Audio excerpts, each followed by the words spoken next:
Hello, everyone, and welcome to another episode of Align. And today I felt very lucky that I was divinely connected to Erica, where she shared quite a similar journey where she had certain gifts that she was born with. There was a little bit of feeling awkward or feeling like, there's something weird about her. So she didn't embrace them for a long time. And eventually you go full circle and you embrace your gifts and you realize how these gifts actually end up helping you, other people in your career. So, Erica, so happy to have you here. Hello, thank you for having me. I feel as blessed as meeting you on that very night. We actually couldn't stop talking, so it was amongst all the noise, but we did find each other. So I'm very grateful. Thank you. I know there's a reason for it clearly because we just kept hitting it off. So I think first, what really like drew me towards you was you had a gift very young, and you started to see things differently relative to other people. So can you kind of talk about what those gifts were and how old were you when you kind of realized, oh, I have something? So the thing about it is that for me, I was born like that. So I really didn't know that there was any difference. Mm. So, but I would say the most prominent time frame would be around 5, 6 years old, Okay. because that's when I really started noticing there were light beams around my bed every night. So that's when I really started noticing, and nobody else saw them. Nobody could, talk to them. Nobody could. It just was for me. So that's when I started really realizing that there was a difference, that not everyone was able to do that or see that. Or I started just feeling very, very different, very separated. And that began my separation, Mm. So, and as time went on, um, I just, within my family, my mom was very gifted. So it wasn't as though this was something that we didn't hear about. My mom was very, very gifted. And so as I got older, I would say, by 7, 8 years old, I was having premonitions. And for people that don't know what premonitions are, you're basically dreaming, but it's not really a dream. You're in a dream state, Okay. but you can articulate every detail, and there's messages throughout the whole dream. So I don't really call them dreams, but it's more like a dreamscape. And then within those dreamscapes, again, there's all different messages. So that was happening, I would say, all the time, like premonitions of things that were happening with someone in our family, with outside family members, with my mom's friends. And so they began to be, somewhat of, I would say, stronger, um, because they started off with basically like little information that could connect to the person that was in the family. And then as I got older, they became stronger, where the details were more defined, and the moments and the time frames. So that became my thing in the family, is those premonitions. Got And it. then later on, it was connecting with people. I would see individuals in my room. I would talk to them. I would hear. I mean, sometimes it sounds like as if you're a little crazy, but you but you're not, because all of the information, all of the things that were happening would eventually take place. So Mm. how could you argue that? So then fast forward, going into school, school became a whole different dynamic, because back then it really wasn't something that you talked about. We didn't talk about a lot of things back then, let alone spirituality, or being able to connect with spirits and people and past loved ones. So it wasn't anything that was really supported. And that's when I really began my journey of isolation, I Mm. would say, feeling lonely, separated, different, weird, whatever you want to call it. And that took a toll on me. That definitely took a toll on me. And then as time went on, um, I think I really separated so much that I nearly took my life over it.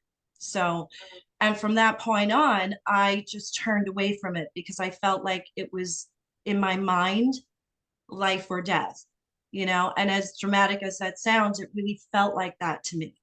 So in turn, I began just following a life that really wasn't aligned with my purpose. And so in turn, I also started really not feeling well. My health took a toll. And going back a little bit, because I'm like fast forwarding, Yeah. when I was a child, with all of this energy, I didn't know what to do. So I would wind up with headaches. Mm. I was very sick. I was very nauseous all the time. I would walk into a room. I couldn't be in crowded rooms or crowded events. My mom would always have to come pick me up because the energy was so tremendous for me and I didn't know how to work my way through it. And Yeah. in fact, I didn't really know what was happening to me. I didn't know the extent of the energy of how it affected my body, my mind, my soul. So I wound up really, really, sick a lot of the times and not being able to understand. The doctors couldn't figure it out. They were calling it growing pains. I would get charley horses, migraines, nauseousness. So it just really began affecting my everyday living. Mm. So, but not putting two and two together, I just continued along a path of not being aligned. Mm. And so there were multiple things that happened that I feel like my guides and my loved ones just tried to come in and really push me off into another cycle or another path. Yeah. And I wasn't listening. I continued to not listen. Yeah. And it wasn't until I would say around 22 is when I had a near death experience. Mm. And that near death experience, they literally took me up. It was like through a wormhole. And when I arrived, they explained so many different things. And I realized the guides that were around my bed as a child were the same guides that were there.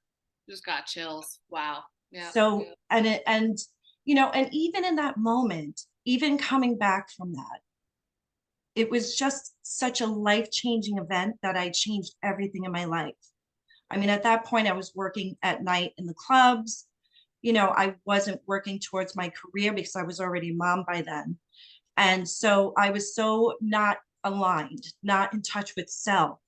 And when that happened and I came back, they sent me back, because I really wanted to stay there. And the way that the near death experience happened, I actually had an allergic reaction to something I shouldn't have taken, Mm. because I was 22. And I fell into a state where my friend said I left my body. And in those minutes that I actually left, this is when they brought me to wherever they were. And they took me through a wormhole. And it was such an incredible experience. And I still talk about it because, they literally took me through the wormhole and each time stopped me at significant times in my life because the pressure of moving so fast, it was like I was moving through space and time. And the third time they pulled me up, then that's where they were. And that's when I was met with them. And at that time, I really didn't even know what they were trying to explain to me, and they weren't really talking. It's really downloads of information that they give to you. And so at that time, they showed me and made me look out into the universe. And for some reason, in that moment, I knew all of the answers that we as human beings look for. But being a human being, it didn't stay very long, so I feel like they did downloads into my body, if that makes any Yeah. sense to you. I know it sounds so crazy, No, no, no. but so anyway, as they were explaining, I was just tearful and crying, and I just said, I want to stay here. This feels like home. And they said, no, you have work to do. And they sent me back down. And as I went back down, obviously my friend was there. I woke up. I said, I think I died. He said, I saw you leave your body. And, from that point on, that day on, I changed everything in my life. I started to slowly hear myself. And I'm not saying it wasn't an overnight thing where everything changed for me, but that day was the day that I changed everything. I changed not working at night. I changed, I started working towards a career. I changed friends. I mean, I really listened because I had no choice. And then now you fast forward, it's so many things in my life had happened for me to get to this point where I'm at now. But the point being is that each time I started listening to what they were telling me. I started listening and actually healing in the same sense. And so now, fast forward, um, I was in a relationship, and all of a sudden, I feel like I started going through, we were breaking up. And I feel like that relationship kind of ignited me into another realm. I feel like I had a larger awakening. I had an awakening then, and then I had another awakening when we were breaking up. And that awakening started really making me get in touch with other gifts I had. Yeah. Everything started getting stronger where I was waking up in the middle of the night, seeing things. And my ex would say, you have to do something with this. This is not, nobody sees things the way that you see things. You Mm. have to do something. And again, I would take it with a grain of salt, but it was on such a high level. And so the breakup happened. And then after the breakup, it was kind of, I'm just kind of fast forwarding again into where COVID happened. COVID was about to happen. And right before COVID is when things just got so eerily crazy, where I was having premonition after premonition after premonition before COVID. It was like the year of, like, I would say about, it was March, January, March on, March all the way on before COVID. There was premonition after premonition after premonition, and I couldn't ignore it. I just couldn't ignore it. And they come in on such high levels. And I say they because now I recognize who is speaking to me, which has always been my guides. And so even with COVID, it just was a complete return to self. It really was. And I started listening and believing, and it's almost like they made me not turn away. Like I had no choice, but I had no choice but to move forward and to believe because it was all happening. Mm. And so I had four distinct premonitions. And so, and all four of them, and I was talking about them. I was journaling about them, and I was finally talking to people about it. And I think that's where I made the connection of actually talking to people. And Yeah. that's when people were coming back to me saying, you said all of this. How did you know this? Yeah. And that's when I started revealing myself and allowing myself to not be ashamed of the things that I was feeling and knowing, and allowing my light to be shown, Yeah. and not feel separate. And so, believe me, it's been a wonderful journey as well as a very, very painful journey. Um, Especially in the career that I'm in, it felt like, how could I step out? And I feel like an imposter. I felt like I had like an imposter syndrome of, here I have I've manifested a career where it's everything that I'm really not in the inside. And now I'm trying to step out with who I am. Yeah. And here it's, how do you do that? And how do you not judge yourself? And how do you come off as not being kooky? Um and I just went for it. I just started going. And believe me, I feel like the universe pushed me to do it, because if COVID didn't happen, I probably would still be in a position of where I wouldn't I probably wouldn't have taken those steps. Yeah. But Yeah. because of those premonitions, and because of the powerful way they delivered them to me, it was such a moving time for me. And there were witnesses. That's what got me, is the witnesses. People witnessed it happening as it was happening to me. I wasn't alone in witnessing it Mm. as it was happening to me. So it was like I was being guided, and I was being cared for, and I was being pushed. So, you know, it just, especially the first premonition, because the first premonition, I'm not really a religious person, but I am spiritual. But I do go to church to fill up, because I'm about energy. Mhm. And the way energy is, if I'm in a room full of people praying, I'm filling, I'm being ignited. So that's the way I view it. And so when my friend happens to be very religious, and I went to her church, And, I knew nothing, nobody there, nobody, not a single person. And someone taps me on my shoulder, and she's sitting there with her boyfriend, and they tap me on my shoulder, and I turn around, and mind you, again, I'm fast forwarding because I'm like getting ahead of myself.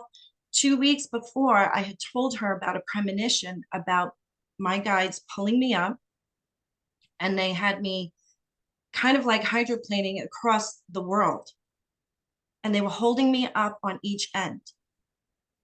And as I was going over the world was filled with fire, and it spread through the whole world. And as it was happening, I felt like they were downloading information to me, but I was crying again. And I kept asking, what's happening to the world? And they kept saying, it has to happen. It has to happen. It's okay. Don't be fearful. And as they were taking me over the world, they made me look over to the left. And when I looked over to the left, all I saw was the name Isaiah 100 times, just because we were going at a certain speed. So was the word Isaiah. Now, again, I'm not a biblical person. Obviously, I know Isaiah, but I didn't put the connection on what that meant. So I was telling my friend about this I said, you don't understand, something's about to happen. They came in and they told me and this, and I feel it. So now I'm in her church 2 weeks later, and this woman touches me on the back, and I turn to her, she turns to me, and she gives me a piece of paper. She goes, I have a message for you. And I open up the message, and it says Isaiah. And I couldn't believe that how did she know? Yeah. I wasn't telling her. Nobody in the church knows me. Nobody, no, there was no explanation. You could not explain this away. But this time she had a verse. And the verse, she had a verse, and obviously we're in the church and we looked it up, and it was about strengthening your cords and getting ready, and don't hold back. And I thought, wow, I've never been spoken to on that level in such a place.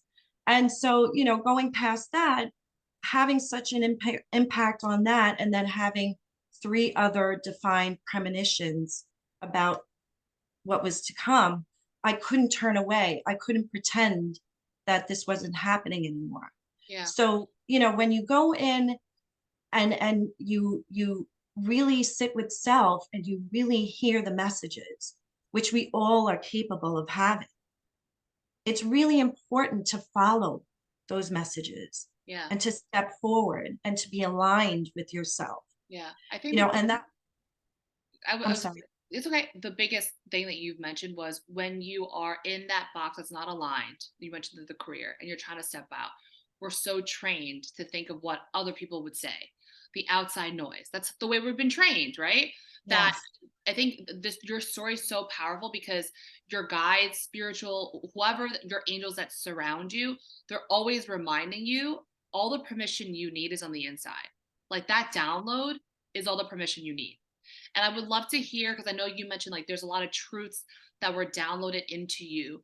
Would you say are two or three of the biggest truths about humanity that you feel like you're here to share, that feel like you're here to deliver a message about? Well, the biggest thing is, and it's so funny that you're saying that, because I guess I was bringing up the Isaiah because, and again, it's not a biblical thing. The reason why I'm bringing it up is because they chose to work through that with Mhm. me. And they chose before, COVID happened, to use that. And in the middle, when I was going to give up because I was all this judgment, all these things, I kind of wanted to shut it off again. And they came in and gave me another Isaiah message. And that was to hold on and not to be fearful, and that, that I have you, that God has you. And again, I know it sounds so religious, but I have no choice, because this is how they're leading up to. And before I got on here today, I received another message. And it was so because I've had another premonition. And I was even talking about that premonition leading up. And we all know with what's going on in the world. And it's really taken a toll on, my heart aches for humanity. And so asking me what the message is that, they came through with another message from Isaiah. And I called my friend up and I said, I can't believe that there's another message. And it's really about, it's humanity. It's humanity. And no matter what goes on both sides or wherever you are, and even in your life, there are two sides. There's always other people involved. And it's to be, we're actually one. We are all connected and everyone matters. And so the message is to continue to hold your light and think of humanity and to think of others and think of your neighbors, think of your relatives, think of people other than just yourself. But yes, take in yourself, but think of others because we are connected. And that's the message that I've seen since I've really, really stepped in it before COVID. It's always been the same message. It's always been don't fear, don't step into fear. And that's whether you're in a career, that's whether you're trying to find something else in your life, move different, shift. The fear is what keeps us. Yeah. The fear is our enemy. And if we can remove the fear and step into our aligned self, which is listening to self and being kind to ourselves, Yeah. and not shaming, and really listening to other people and understanding on a connective level. That's always been the message across the board Yeah. through this whole process. I think what I'm hearing from you too, and it is very timely given everything going on, is you can, when there's hate, you're projecting or you're not actually hearing their side. I feel like if anything I've learned as of late is really the power of listening, like stop judging. That like if you sat yourself in their shoes, if someone else's shoes, you'd probably do the same thing. You'd understand, you'd empathize, right? Like there's a lot of Yes. times when, to your point, we like to have an enemy. We like to think we're separate. There's the other. I'm going to blame the other for Yes. all my problems. Then we don't Yes. look inward, right? And if we were Yes. aligned, we would figure out how to get what we want and manifest because this universe is so abundant we can have everything we want versus blaming other people for our lack. And exactly what you're saying. And that's the other thing that I've been shown too. There is enough for Yeah. everyone. Yeah. There's enough resources, there's enough love, Hmm. there's enough room, there's enough everything. That's how this world was designed. Yeah. There's enough for everyone and every being. So again, going back to the messages, it's just the fear is the hugest thing that keeps coming out to the forefront of not stepping into fear, taking the minute to sit back and really listen to what is being spoken to you directly, as I'm doing, as I have been doing, that we all can do that. Yeah. I sit back and I really listen to what the messages are within. Mm. And I stand with that. And that's probably what I really want to push, whether whatever I'm doing, whether I'm giving readings, whether in friendship, whether at work, your presence radiates through everything you do, whether it be one person, a group of people, your next door neighbor, the cab driver, like however you want to radiate that light, everything matters at this point. Everything matters. And really stepping into, we're designed as humans we've been told to do everything by ourselves, to disconnect. We have been slowly pushed into isolation where we're thinking we're not connected to other beings and other people. This world is on a definite shift of where that's changing, where we're supposed to be thinking about other people. As a race, we started out in tribes. Yeah. We started out in tribes, and tribes worked together. They worked together and they built together, and everybody had a role, and it was a beautiful unit. And somewhere along the line, we broke that. Yeah. And we as species are not supposed to be working alone. Mm. We were told that, you're alone because together we have power. Yeah. Unity has power. And when we stop thinking that we're alone, and that together, when we work together, there are great things accomplished. Yeah. And the energy is radiated through people, love, unity, Yeah. and thoughtfulness. We learn about other people. And so I think this world is at a time where we're shifting to where we need to go back to those tribal beginnings Yeah. of full unity and working together. And even as women, we're independent. We don't need a man. We don't need this. We need, no, we in fact now feel best when we are in a tribe, whether it be with our friends, our Yeah. family. So it's amazing how we lost that. Yeah. And to your point, it's the fear, right? It's the separation, it's the ego, it's all the things that we didn't naturally come into this world with. We were taught it, right? It was a programming. And I think Yes. if I couldn't agree more. I've seen more and more people really unlock and use their gift, that spiritual gift. I call them like healers, light workers, right? COVID's really skyrocketed a lot of these healers. So no matter what industry they're in, to wake up. What would you say? Because I feel like obviously you shared, I appreciate you being very vulnerable and telling everyone how it was a step for you. There was fear involved. What would you say to people who are straddling and they know in their gut and their heart they need to do it, but they just got to make the leap? What words of encouragement or what things would you say to them to kind of get them on the other side? I would say, you have to erase the static. And I realized that you need to find your tribe, because when you're around your tribe, you become stronger and you have more confidence. And if you're surrounding yourself in people that are not kind of following how your alignment, you're going to question yourself because they're questioning themselves. So I would say you have to make that strong pivot into finding your tribe that supports you, that you can call that person up that says, I just received a download of information. I know it sounds crazy, but can you explain it to me? Yeah. And you have a safe place to be able to flex your beautiful humanity muscle, Yeah. for your gifts, whatever the gifts are. We're so busy being told that this isn't real, or, but thankfully it's changing. But you do need to stand with like-minded people so that you can elevate.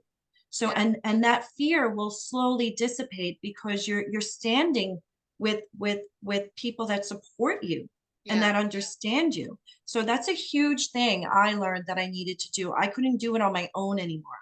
That's where I was suffering. Yeah. So I would say that. I would say stillness. Mm. Stillness is huge. Yeah. And meditating, moving your body. And I keep expressing this because this was a huge lesson of mine too, is that to get to where you want to go, it's not really just the mind that has to work, or your spirituality. This is where mind, body, and soul came in. You have to appreciate all parts, Yeah. meaning heal your body, heal your spirit, heal your mind. They work together. Yeah. And that's how you actually also pivot. You eat better, you treat yourself better, Yeah. you care for yourself. So all of these things I learned, even though I didn't think that they were important, they certainly became important to where I'm going now, Yeah. because I wouldn't be able to sustain. So there's always, and you learn these lessons as you go along, because there comes a point where you stop and you can't go any further. And then you realize why you can't go further, Yeah. because then you're being pushed to make those changes. So now I've just really began telling people, you have to understand that your mind, your body, and your soul work together. When Yeah. you're born, your spirit is one and your body is another. When you Yeah. come into birth, you are merging the two together, and you're making a pact to work together, to honor and respect and care for. And that's the pact, and people forget that. That's why they talk about mind, body, and soul. Yeah. So I would say all of that matters. Yeah. Um, and then finally, the judgment. The judgment is the absolute, I would say, paralyzing. You know, the judgment about, I was worried about my family because, I didn't want my family to. My mom, because of her gifts, always felt that she was concerned that I would bring, something not of light Right. to me, and she didn't want me to suffer. So I had that judgment of, oh my God, if I go any further, will I bring something I can't return? Will I be inviting things that I don't know? Yeah. Um, so that I battled with that. It's all judgment of what my job would say. How Yep. do I explain? Because, when you're in the finance, you have to tell every side business you have. So Oh yeah. how do I go to my job? Like you know, Yeah. Yeah. No, I hear you. you know, so it's like trying to explain that part of it. But the beauty about that is that even though I had two different, very different paths, with career and spirituality. And today, in fact, it's entwining. Yeah. It's Absolutely. really entwining. We have mindfulness events. I'm running a meditation, a mindful meditation in our conference rooms.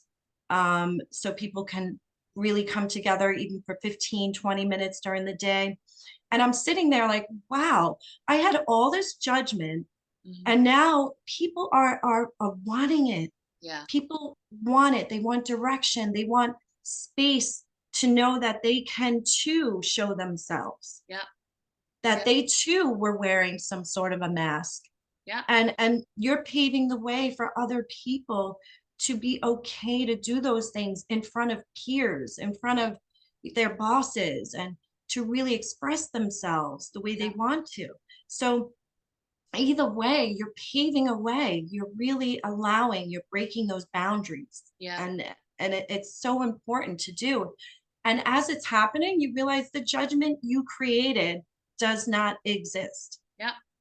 Yeah. Doesn't exist. And that's not to say that you get a couple trolls trying to take you down, but Always. that actually gives you ignition to keep going, because the less and less that bothers you. Mhm. Mhm. It just shows you they mirror your growth, Yeah. and how well you feel about yourself, and confident, and truth. Yeah. And that also pivots you. So their job, they came here to do that. They came here to be trolls. So Yeah. so you accept their role and see how that affects you. Yeah. I Whether do whether agree. Yeah, I do agree with you that, as a light worker, someone with, these spiritual gifts, you're paving a path. And I would say I would tie that with a lot of people in the professional world be like, oh, this is not real, all that stuff. Look at scientists, right? Look at Einstein, look at Tesla, right? Look at what they believed about science. If they only believed in 3D reality, they believed in what they saw, they couldn't create the impossible. If you look at science, for some reason we separated spirituality and science, but it's literally the same thing. it is. You have to be crazy to imagine a better future, imagine an invention. They had their downloads, they had to figure it out. And once it's made into like a 3D form, then most people start to follow and believe. So I actually always remind people, like, if you believe in science and you believe that's hard and fact and that's rule, right? Then you have to believe in spirituality. It's all the same. Yes, it's so true. And just what you said, they received downloads. This 100%. information came to them in some sort of meditative state that they were able to convey and translate, into our reality. Correct. That's in fact what happened. Yeah. And they thought they had so much information, and people turned away as well because they were afraid of it. Mhm. But this is all, that gap is slowly coming closer together. We are merging, even spirituality, even religious. It's all coming together because it's all under the same umbrella. It's 100%. all for the same purpose, Yeah. the same information.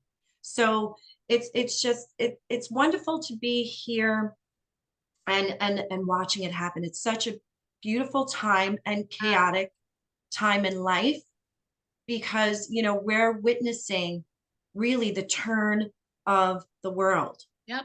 The new earth. We Yes, we are shifting like we have never been shifted. I call it, where this is just my own analogy, Yeah. where I said, okay, we were species where they would have probably let us go, let us hurt one another, Right. blow up, whatever, be gone. But we have evolved to such a crazy point in our, evolution that it's to the point where we're jumping those timelines and we're jumping past that and we're moving so forward with all technology, information. We are evolving so fast. Yeah. But with that comes chaos. Yeah. With that comes these barbaric acts. And to the point where it looks like the world is coming to an end. But in fact, we are not. We are in a huge shift. And those shifts, even the world, the earth, Gaia is changing. Yeah. Look at all the natural disasters. Yeah. Think about that. If the world is shifting, so are we as people. 100%. So is everything. It's just a natural state of shift going down the line. And so when you look at it from that perspective, and that is another message that I get besides the fear, is like you have to look at it that way. This is not the end of days.